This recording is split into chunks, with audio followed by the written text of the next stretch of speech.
Hello दोस्तों, तो चलिए शुरू करते हैं आज का वीडियो। आज के वीडियो में हम देखेंगे अप्रैल मंथ के करंट अफेयर। अप्रैल मंथ के करंट अफेयर का ये पार्ट 2 है। पार्ट 1 चैनल पे पहले ही अपलोड किया जा चुका है, तो आप वहाँ जाकर या डिस्क्रिप्शन बॉक्स से लिंक पे क्लिक करके देख सकते हैं। तो हमारा आज का पहला करंट अफेयर है ASBC एशियन बॉक्सिंग चैंपियनशिप। तो जो ASBC एशियन बॉक्सिंग चैंपियनशिप है 2021 का, वो कहाँ होने वाला है? तो वो होने वाला है दुबई में, और दुबई कैपिटल है UAE की। याद रखेंगे कहाँ होने वाला है, दुबई में। नेक्स्ट है हमारा राफेल नडाल। तो राफेल नडाल ने क्या जीता है हाल ही में? तो इन्होंने 12th बार्सिलोना ओपन जीता है। ठीक है, 12th बार्सिलोना ओपन टाइटल जीता है राफेल नडाल ने। ये बिलोंग किससे करते हैं? ये बिलोंग करते हैं स्पेन से। ठीक है, याद रखेंगे ये किससे बिलोंग करते हैं? स्पेन से बिलोंग करते हैं। नेक्स्ट है हमारा Tamil Nadu. Arjun Kalyan became India 68th chess grand master. तो इंडिया के जो 68 में ग्रैंड मास्टर हैं वो कौन बन गए हैं? तो ये बन गए हैं अर्जुन कल्याण। अर्जुन कल्याण बिलोंग करते हैं तमिलनाडु से। ठीक है, अर्जुन कल्याण किससे बिलोंग करते हैं? तमिलनाडु से। और 67 जो थे वो थे लियोन मेंडोका। कौन थे? Leone Mendonca. Leone Mendonca belong किससे करते थे? तो वो करते थे गोवा से। ठीक है, गोवा से। अगला है हमारा स्टेफेनोस सिटसिपास। ठीक है, स्टेफेनोस सिटसिपास ने क्या जीता है? अपना पहला ATP मास्टर्स जीता है। ठीक है, तो पहला ATP मास्टर जीत लिया है, इसलिए भी ये इंपॉर्टेंट हो जाता है। और ATP से जुड़ा हुआ क्वेश्चन वैसे भी पूछा जाता है, तो आपको याद रखना है किसने जीता है। तो ये जीता है स्टेफेनोस सिटसिपास ने जीता है। नेक्स्ट है हमारा मैक्स वर्स्टेपन। तो मैक्स वर्स्टेपन ने क्या जीत लिया है हाल ही में? तो इन्होंने जीत लिया है Emilia Romagna F1 grand prix. ठीक है, Emilia Romagna F1 grand prix किसने जीता है? तो ये जीता है मैक्स वर्स्टेपन ने। ठीक है, मैक्स वर्स्टेपन ने। फिर आता है हमारा नेक्स्ट, तो ये है Babar Azam becomes number 1 ODI batsman. तो जो बाबर आजम है ये बिलोंग करते हैं पाकिस्तान से। तो बाबर आजम जो है वो नंबर 1 ODI बैट्समैन बन गए हैं। नेक्स्ट है हमारा Kane Williamson awarded sir Richard Hadlee medal. तो सर रिचर्ड हेडली मेडल किसे मिला है? तो ये मिला है किसे? केन विलियमसन को। ठीक है, केन विलियमसन। और केन विलियमसन है न्यूजीलैंड से बिलोंग करते हैं, ये न्यूजीलैंड कंट्री से। नेक्स्ट है हमारा भुवनेश्वर कुमार। तो ICC player of the month award जो है, ठीक है, वो किसे मिला है? तो ये मिला है भुवनेश्वर कुमार को। किसे मिला है? भुवनेश्वर कुमार को। नेक्स्ट है हमारा द ग्रेट खली। तो जो ग्रेट खली है हमारे, उन्हें WWE के हॉल ऑफ फेम में जगह मिल गई है। तो जो WWE का हॉल ऑफ फेम है 2021 वाला, उसमें शामिल किया गया है किसे? ग्रेट खली को। नेक्स्ट है हमारा the Pakistan and chat football federation suspended bye FIFA. तो हाल ही में जो पाकिस्तान है और चैट फुटबॉल फेडरेशन है, इसे किसने सस्पेंड कर दिया है? जिसे कर दिया है फीफा ने। ठीक है, और फीफा के हेडक्वार्टर कहाँ है? तो फीफा के हेडक्वार्टर है ज्यूरिख स्विट्जरलैंड में। ठीक है, ज्यूरिख स्विट्जरलैंड में। ठीक है, अब आपको कमेंट सेक्शन में कमेंट करके क्या बताना है कि जो फीफा वर्ल्ड कप होता है, कौन सा? फीफा वर्ल्ड कप, तो वो सबसे ज्यादा मैक्सिमम टाइम किसने जीता है? Maximum time FIFA world cup किसने जीता है? नेक्स्ट है हमारा ताशकंद। तो ताशकंद जो है वो क्या होस्ट करने वाला है? 2023 मैन बॉक्सिंग वर्ल्ड चैंपियनशिप। तो 2023 की जो मैन बॉक्सिंग वर्ल्ड चैंपियनशिप है वो कहाँ होने वाली है? ये होने वाली है ताशकंद में। ठीक है, ताशकंद में होने वाली है। नेक्स्ट है हमारा ह्यूबर्ट हरकेज। तो ह्यूबर्ट हरकेज जो है पोलैंड के, उन्होंने अपने कैरियर का सबसे बड़ा टाइटल जीता है। और कौन सा है बड़ा टाइटल वो? तो वो है मियामी ओपन। तो मियामी ओपन इस बार किसने जीत लिया? तो ये जीता है हर्बर्ट हरकेज ने। ठीक है, याद रखेंगे हर्बर्ट हरकेज ने जीता है ये। और ये किस देश से बिलोंग करते हैं? तो ये बिलोंग करते हैं पोलैंड से। फिर है बहराइन ग्रैंड प्रिक्स 2021। तो बहराइन ग्रैंड प्रिक्स 2021 इस बार किसने जीता है? तो ये जीता है किसने? लुइस हैमिल्टन ने। लुइस हैमिल्टन ने। और ये किस देश से बिलोंग करते हैं? तो ये बिलोंग करते हैं ब्रिटेन से। ठीक है, फिर ये चलाते क्या है? तो ये चलाते हैं मर्सिडीज। फिर है the third biggest military spender. तो इस बार जो इंडिया है वो क्या रही है? थर्ड बिगेस्ट मिलिट्री स्पेंडर रही है। ठीक है, सबसे नंबर 1 पे आता है USA, सेकंड पे कौन सा आता है? चाइना, और थर्ड पे इस बार कौन रहा है? तो इंडिया जो है थर्ड स्पेंडर रही है, थर्ड बिगेस्ट मिलिट्री स्पेंडर रही है। यानी अपनी मिलिट्री पे सबसे ज्यादा खर्च करने के मामले में भारत कौन से नंबर पे आता है? तीसरे नंबर पे आता है। ठीक, याद रखेंगे तीसरे नंबर पर। अगला है NASA successfully flew its tiny helicopter in ingenuity. तो नासा जो है उसने अपना इनजेन्युइटी नाम का हेलीकॉप्टर को किस पे फ्लू कराया है, मार्स पे। तो मंगल पे किसे भेजा है उसने, इनजेन्युइटी। तो आपसे पूछा जा सकता है कि इनजेन्युइटी क्या है, तो ये क्या है, एक हेलीकॉप्टर है, किसका, नासा के द्वारा निर्मित। तो नासा क्या है, तो जो अमेरिका की स्पेस ऑर्गेनाइजेशन है उसे क्या कहते हैं, नासा। याद रखेंगे, यूएसए की जो स्पेस ऑर्गेनाइजेशन है उसे कहते हैं नासा। तो इंडिया की कौन सी है, तो इंडिया की है इसरो, ठीक है। जापान की है जाक्सा। चलिए आगे देखते हैं। अगला है first female cricketer commenter of India. तो जो पहली क्रिकेट कमेंटर थी इंडिया की, उनका क्या नाम था, चंद्रा नायडू। तो हाल ही में उनका निधन हो गया। तो क्वेश्चन बन सकता है इस तरह से कि पहली फीमेल क्रिकेटर कमेंटर कौन थी इंडिया की, तो वो कौन थी, चंद्रा नायडू। अगला है हमारा ACICS ब्रांड एम्बेसडर। तो ACICS ने अपना ब्रांड एम्बेसडर किसे बनाया है, तो ये बनाए गए हैं रविंद्र जडेजा को, ठीक है। ये है Indian cricket player Ravindra Jadeja. तो रविंद्र जडेजा को क्या बनाया है, ACICS ने अपना ब्रांड एम्बेसडर बनाया है। अगला है हमारा TB सोमानाथन। तो TB सोमानाथन कौन बनी है, तो ये हमारी नई फाइनेंस सेक्रेटरी बनी है। कौन बनी है, न्यू फाइनेंस सेक्रेटरी कौन बनी है, TB सोमानाथन। तो ये क्वेश्चन बहुत इंपॉर्टेंट है, इसके पूछे जाने के काफी चांसेस हैं, तो आप इसे याद रखेंगे, TB सोमानाथन। अगला है हमारा CMD। तो CMD बनाए किसके, BEML के। तो BEML के CMD किसे बनाया गया है, तो ये बनाया गया है अमित बनर्जी, ठीक है। तो BEML के CMD किसे बनाया गया है, अमित बनर्जी को। तो याद रखेंगे अमित बनर्जी। नेक्स्ट है हमारा 48 चीफ जस्टिस ऑफ इंडिया। तो इंडिया की जो 48 चीफ जस्टिस ऑफ इंडिया बने हैं वो कौन बने हैं, NB रमन्ना, ठीक है, NB रमन्ना बने हैं। और हमारे 47 कौन थे, तो वो थे ऐसे बोबड़े, यानी शरद अरविंद बोबड़े, ठीक है। तो याद रखेंगे ये 47 थे। आपको कंफ्यूज किया जा सकता है कि 47 48, तो नंबर जरूर याद रखें। तो 48 बने हैं कौन, NB रमन्ना। नेक्स्ट है हमारा प्यूमा। तो प्यूमा ने साइन किया है क्या, ब्रांड एम्बेसडर बनाए हैं दो खिलाड़ी जो क्रिकेट के, एक का नाम है वॉशिंगटन सुंदर और दूसरे हैं देवदत्त पडिक्कल। तो आपको याद रखना है कि प्यूमा ने हाल ही में 2 न्यू ब्रांड एम्बेसडर बनाए हैं। एक बनाए हैं वॉशिंगटन सुंदर और दूसरे कौन बनाए हैं, देवदत्त पडिक्कल, ठीक है, देवदत्त पडिक्कल।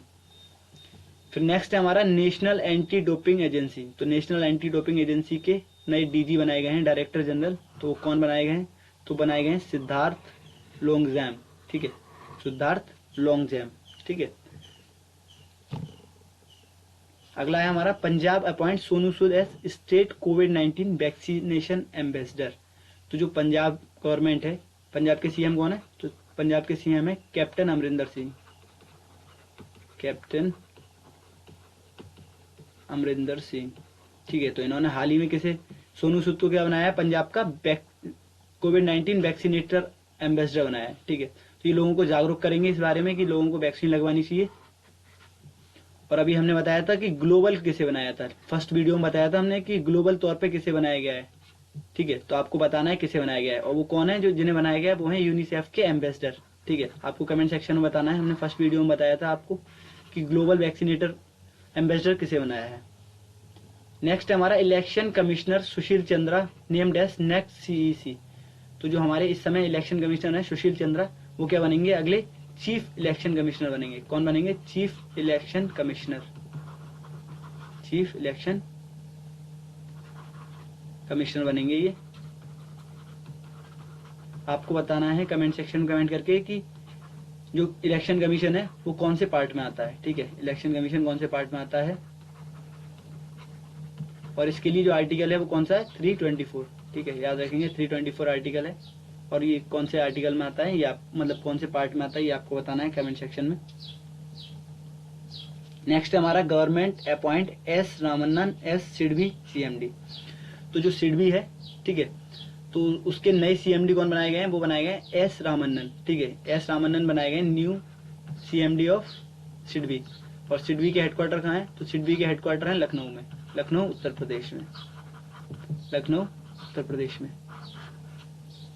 नेक्स्ट है हमारा Chintan Vaishnav appointed as mission director of Atal innovation mission. तो जो अटल इनोवेशन मिशन है उसके नए मिशन डायरेक्टर कौन बनाए गए हैं, तो ये बनाए गए हैं चिंतन वैष्णव। याद रखना है, चिंतन वैष्णव बनाए गए हैं अटल इनोवेशन मिशन के नए MD मिशन डायरेक्टर। अगला है BCCI ACU चीफ, ठीक है। तो एंटी करप्शन यूनिट जो है BCCI की, उसके चीफ किसे बनाया गया है, एंटी करप्शन यूनिट का, एंटी करप्शन यूनिट के चीफ कौन बनाए गए हैं, तो वो बनाए गए हैं शबीर खंडेलवाला, ठीक है। तो शबीर खंडेलवाला कौन बनाए गए हैं, ये बनाए गए हैं BCCI की एंटी करप्शन यूनिट के चीफ।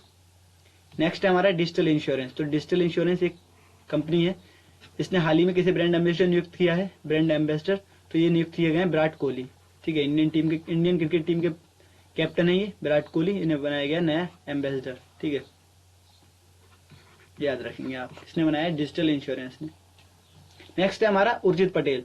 तो उर्जित पटेल को अपॉइंट क्या किया गया है, तो इन्हें नया एडिशनल डायरेक्टर बनाया गया है ब्रिटेनिया का। तो आपसे क्वेश्चन पूछा जाएगा, ये बहुत ही इंपॉर्टेंट है, क्योंकि उर्जित पटेल से जुड़ी जितनी भी चीजें रहती हैं वो न्यूज में रहते हैं बने हुए, तो उनसे जुड़े हुए क्वेश्चन पूछे जाते हैं। तो ब्रिटेनिया ने एडिशनल डायरेक्टर बनाया है किसे, उर्जित पटेल को, याद रखेंगे उर्जित पटेल को। और इनकी हाल ही में एक किताब आई थी वेयर अबाउट, कौन सी आई थी, वेयर अबाउट, ठीक है, ये बुक भी याद रखनी है आपको। नेक्स्ट है हमारा सुभाष कुमार। तो सुभाष कुमार जो है उन्हें एडिशनल चार्ज मिला है किसका, वो CMD बनाए गए हैं किसके, ONGC के, ऑयल नेचुरल गैस कॉर्पोरेशन। तो ऑयल नेचुरल गैस कॉर्पोरेशन के नए CMD कौन बनाए गए हैं, तो ये बनाए गए हैं कौन, सुभाष कुमार, याद रखेंगे सुभाष कुमार। अगला है हमारा senior IAS officer Mukhmeet S Bhatia. तो जो सीनियर IAS ऑफिसर है मुखमीत S भाटिया, उन्हें क्या बनाया गया है, नया DG बनाया गया है किसका, एम्प्लॉइज स्टेट इंश्योरेंस कॉर्पोरेशन का। तो आपसे क्वेश्चन पूछा जाएगा कि एम्प्लॉइज स्टेट इंश्योरेंस कॉर्पोरेशन के नए DG कौन बने हैं, तो वो बने मुखमीत S भाटिया। अगला है हमारा डे, इंपोर्टेंट डे की लाइन में इंटरनेशनल डांस डे। तो इंटरनेशनल डांस डे कब मनाया जाता है, तो ये सेलिब्रेट किया जाता है 29 अप्रैल, ठीक है। और इस बार की इसकी थीम क्या थी, तो इसकी थीम थी पर्पस ऑफ डांस, ठीक है, इसकी थीम क्या थी, purpose of dance. Next important day है वर्ल्ड मलेरिया डे, ठीक है। तो वर्ल्ड मलेरिया डे कब सेलिब्रेट किया जाता है, तो ये हर साल किया जाता है 25 अप्रैल को। और इसे सेलिब्रेट कौन करवाता, मतलब इनॉग्रेट कौन करता है, तो वो करता है WHO, याद रखेंगे WHO। इस बार इसका थीम क्या था, थीम जो था इस बार का वो था reaching the zero malaria target, याद रखेंगे reaching the zero malaria target theme था इस बार का इसका। नेक्स्ट हमारा नेशनल पंचायती राज डे। तो नेशनल पंचायती राज डे कब मनाया जाता है, तो ये हर साल मनाया जाता है 24 अप्रैल को, याद रखेंगे 24 अप्रैल को मनाया जाता है, ठीक है। और पंचायत राज भारत में कौन से अमेंडमेंट से आया था, तो वो आया था 73 और 74 में अमेंडमेंट से, ठीक है। 73 में अमेंडमेंट से क्या आया था, पंचायत आया था सिस्टम, और 74 में से क्या आया था, म्युनिसिपल कॉर्पोरेशन, ठीक है, याद रखेंगे म्युनिसिपल कॉर्पोरेशन। और पंचायत के लिए आर्टिकल कौन से हैं, तो पंचायत के लिए आर्टिकल है A to O, ठीक है। उसके बाद जो म्युनिसिपल कॉर्पोरेशन के लिए है वो कौन सा है, O to Z, याद रखेंगे। 243 का A to O क्या है, पंचायत के लिए है, और 243 का 0 to Z किसके लिए है, तो वो है म्युनिसिपल कॉर्पोरेशन के लिए। अगला है हमारा इंटरनेशनल मदर अर्थ डे। तो जो अर्थ डे है वो हर साल कब मनाया जाता है, तो मनाया जाता है 22 अप्रैल को, ठीक है। तो याद रखेंगे अर्थ डे कब मनाया गया, 22 अप्रैल। अगला है हमारा होम्योपैथी डे। तो होम्योपैथी डे कब मनाया जाता है, वर्ल्ड होम्योपैथी डे, तो ये सेलिब्रेट किया जाता है 10 अप्रैल को, ठीक है। और इस बार की थीम क्या थी, होम्योपैथी रोड मैप फॉर इंट्रीगेटिव, ठीक है। तो इस बार की थीम याद रखनी है आपको। और आपको याद रखना है कि फादर ऑफ होम्योपैथी कौन थे, फादर ऑफ होम्योपैथी कौन थे, तो ये थे सैमुअल हैनेमैन, ठीक है। कौन थे, सैमुअल हैनेमैन। नेक्स्ट है हमारा वर्ल्ड हेल्थ डे। तो वर्ल्ड हेल्थ डे कब मनाया जाता है, तो ये हर साल मनाया जाता है 7 अप्रैल को। ये 7 अप्रैल को ही क्यों मनाया जाता है, क्योंकि 7 अप्रैल 1948 को WHO बना था, कौन, वर्ल्ड हेल्थ ऑर्गेनाइजेशन बना था, ठीक है। और इसके हेडक्वार्टर कहाँ है WHO के, तो वो है जेनेवा स्विट्जरलैंड में, जेनेवा स्विट्जरलैंड में है इसके हेडक्वार्टर, आपको याद रखना है। 7 अप्रैल 1948 को बना था और इसके हेडक्वार्टर है जेनेवा स्विट्जरलैंड में। नेक्स्ट है हमारा उत्कल दिवस। उत्कल दिवस या उड़ीसा डे भी कहते हैं इसे। तो ये मनाया जाता है 1 अप्रैल को, याद रखेंगे 1 अप्रैल को मनाया जाता है उड़ीसा डे। नेक्स्ट है हमारा इंडिया एंड ऑस्ट्रेलिया। तो इंडिया और ऑस्ट्रेलिया ने MOU साइन किया है किसके लिए, इंडो पैसिफिक ओशियन इनिशिएटिव के लिए, ठीक है। तो आपको याद रखना है इंडो पैसिफिक ओशियन इनिशिएटिव के लिए किसने MOU साइन किया है आपस में, तो ये किया है इंडिया और ऑस्ट्रेलिया ने, ठीक है। और ऑस्ट्रेलिया के PM है वो कौन है, स्कॉट मॉरिसन, स्कॉट मॉरिसन है। नेक्स्ट है हमारा government of India and Germany. तो गवर्नमेंट ऑफ इंडिया और जर्मनी जो है उन्होंने एक हाल ही में एग्रीमेंट साइन किया है, किस चीज़ के लिए, to prevent plastic waste entering ocean. ठीक है, तो ओशियन जो है हमारे समुद्र हैं उनमें क्या है, क्या ना जाए, प्लास्टिक वेस्ट ना जाए, तो उसे रोकने के लिए एमओयू साइन हुआ है किस किस के बीच में, गवर्नमेंट ऑफ इंडिया और जर्मनी के बीच में। आपको याद रखना है, government of India and Germany. Next है हमारा India and Japan signed an MOU for academic and research cooperation. तो और इंडिया और जापान ने एक एमओयू साइन किया है किस फील्ड में, एकेडमिक और रिसर्च कोऑपरेशन के मामले में। ठीक है, याद रखेंगे, इंडिया और जापान ने किया है। नेक्स्ट है हमारा वाइल्ड इनोवेटर अवार्ड। तो इस बार का जो 2021 का वाइल्ड इनोवेटर अवार्ड है वो किसे मिला, तो ये मिला कीर्ति करंत को। याद रखेंगे, कीर्ति करंत को मिला है वाइल्ड इनोवेटर अवार्ड। ठीक है, और ये इम्पोर्टेंट क्यों हो जाता है, क्योंकि ये पहली इंडियन वुमेन है। तो याद रखेंगे, पहली इंडियन वुमेन है ये जिन्हें वाइल्ड इनोवेटर अवार्ड मिला है। इनका नाम है कीर्ति कारनाथ। नेक्स्ट है ये 93rd अकेडमी अवार्ड्स। जो अकेडमी अवार्ड्स है उन्हें क्या बोलते हैं, ऑस्कर अवार्ड्स भी बोलते हैं। तो जो 93rd ऑस्कर अवार्ड्स हैं वो कहाँ हुए, उनकी जो सेरेमनी हुई वो कहाँ हुई, लॉस एंजलिस में हुई। और बेस्ट डायरेक्टर का अवार्ड किसे मिला, तो ये मिला क्लोए झाओ को। ठीक है, बेस्ट डायरेक्टर किसे मिला, क्लोए झाओ, बेस्ट डायरेक्टर। और इन्होंने किस मूवी के लिए मिला, तो मिला नोमैड लैंड के लिए। ठीक है, याद रखेंगे, नोमैड लैंड के लिए। अगला है हमारा Mandela, Nelson Mandela world humanitarian award. तो इस 2021 का जो Nelson Mandela world humanitarian award है वो किसे दिया गया, तो ये मिला रुमाना सिन्हा को। ठीक है, रुमाना सिन्हा सहगल को मिला ये। और ये हैं, आती हैं हैदराबाद से। ठीक है, याद रखेंगे, हैदराबाद आंध्र प्रदेश की राजधानी है और इस समय तेलंगाना की भी राजधानी है हैदराबाद। ठीक है, तेलंगाना और आंध्र प्रदेश की राजधानी है कौन सी, हैदराबाद।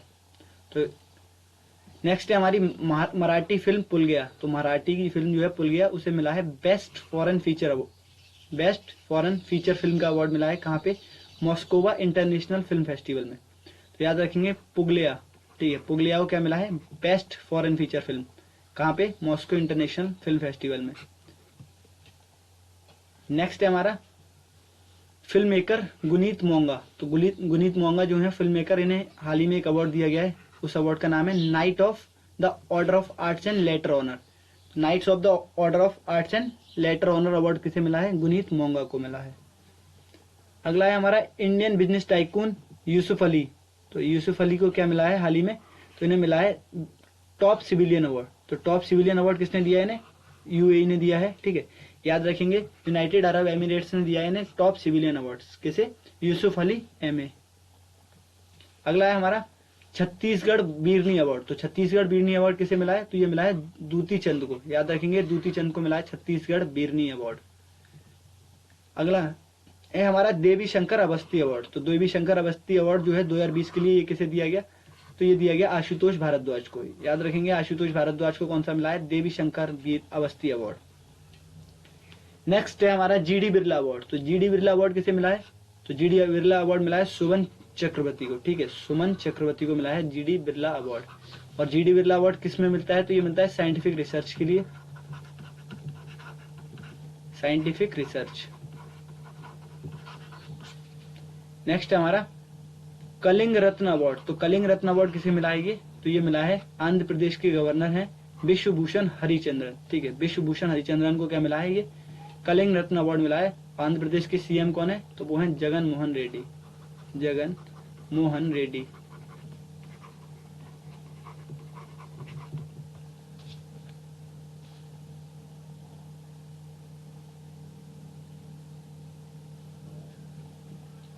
नेक्स्ट है हमारा 51st दादा साहब फाल्के अवार्ड। तो 51st दादा साहब फाल्के अवार्ड किसे मिला, तो ये मिला रजनीकांत को। याद रखेंगे, ये मिला है रजनीकांत को। इससे पहला जो 50वां वाला था, ठीक है, तो वो किसे मिला था, तो वो मिला था अमिताभ बच्चन को मिला था। तो याद रखना है आपको, संख्या नंबर याद रखना है कौन सा है। तो इस बार का जो 51वां था वो किसे मिला, रजनीकांत को। अगला है हमारा सरस्वती सम्मान। तो सरस्वती सम्मान इस बार किसे मिला 2020 का, तो ये मिला डॉक्टर शरण कुमार लिम्बाले। किसे मिला, डॉक्टर शरण कुमार लिम्बाले को।